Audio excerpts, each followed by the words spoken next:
Bem-vindo ao podcast Estrangeiros e Peregrinos. A mensagem de hoje será apresentada por Luiz Costa.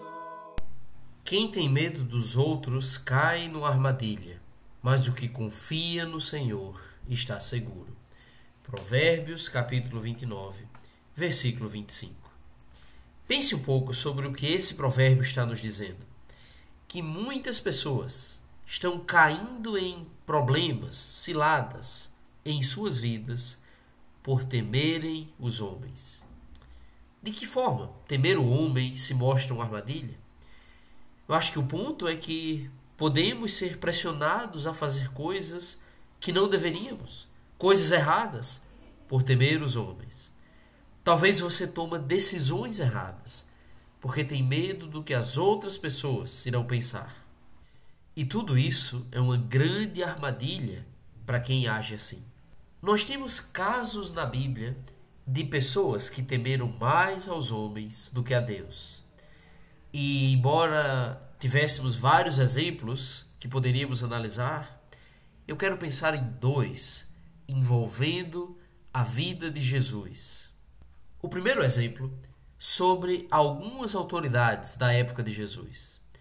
No geral, olhando os relatos dos evangelhos, nós sabemos como os religiosos foram verdadeiros adversários do Senhor.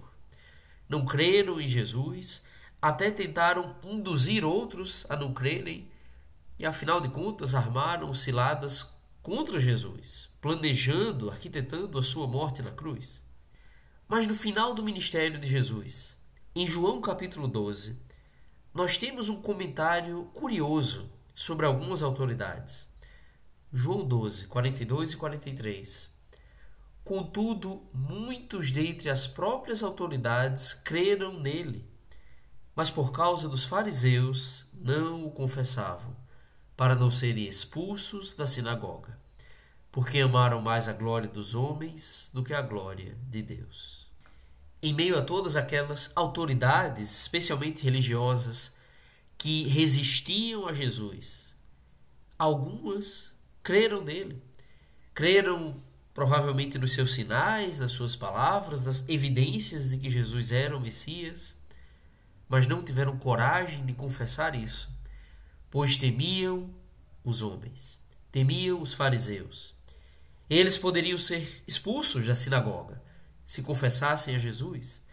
E nisso estamos falando de perder suas posições, perder sua influência, perder amizades, direitos, prestígio, respeito de outros homens.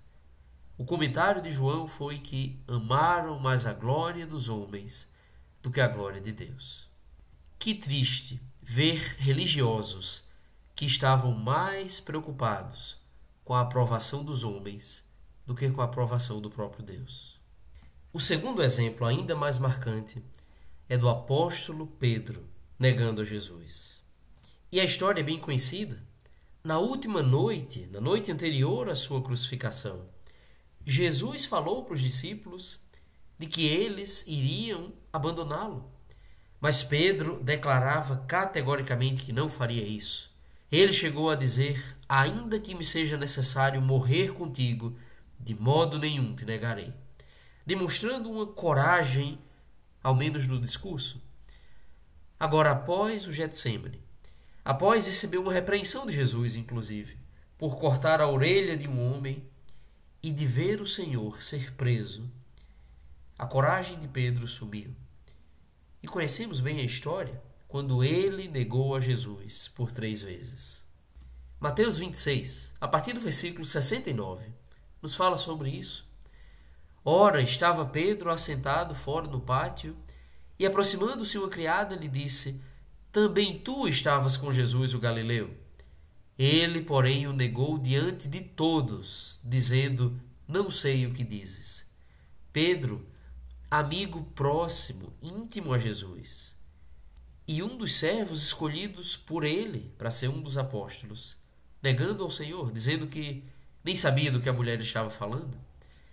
Continuamos a leitura que nos diz: e saindo para o alpendre foi ele visto por outra criada, a qual disse aos que ali estavam: este também estava com Jesus o Nazareno.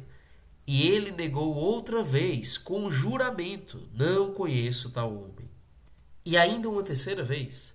Logo depois, aproximando-se os que ali estavam, disseram a Pedro: verdadeiramente és também tu um deles, porque o teu modo de falar o denuncia. Então começou ele a praguejar e a jurar: não conheço esse homem. Que triste! Um ato até de traição da parte de Pedro aqui, de negar conhecer Jesus e de ser um dos seus discípulos. Agora nós devemos olhar para a nossa vida. Como somos tentados a agir como Pedro?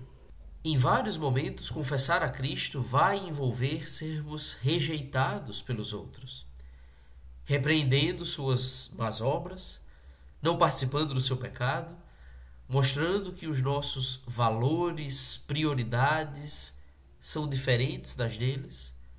O mundo vai rejeitar os servos do Senhor. Podemos ser mal vistos, odiados como Jesus foi. E pense um pouco no mundo religioso. Muitas pessoas vão observar que as práticas e os ensinos da igreja que frequentam, por exemplo, não estão de acordo com a Bíblia. Mas quando questionar isso, quando forem combater o falso ensino, será que isso vai gerar rejeição? É possível que sim. É possível que gere críticas. É possível que os homens que estão ensinando a coisa errada ajam com uma certa retaliação. E como você vai lidar com isso? Será uma tentação imitar aquelas autoridades que creram em Jesus, mas amaram mais a glória dos homens do que a de Deus. Nós estamos temendo mais aos homens ou ao Senhor? Voltemos ao provérbio inicial. O que confia no Senhor está seguro. Ter temor a Deus, confiar nele, é isso que vai nos dar segurança. Tema a Deus e não ao homem. Lembre-se do que Jesus diz em Mateus 10, 28. Não temais os que matam o corpo e não podem matar a alma. Temei antes aquele que pode fazer perecer no inferno, tanto a alma como o corpo. Obrigado por nos acompanhar nessa jornada pelas Escrituras. Volte amanhã para ouvir mais uma mensagem do podcast Estrangeiros e Peregrinos.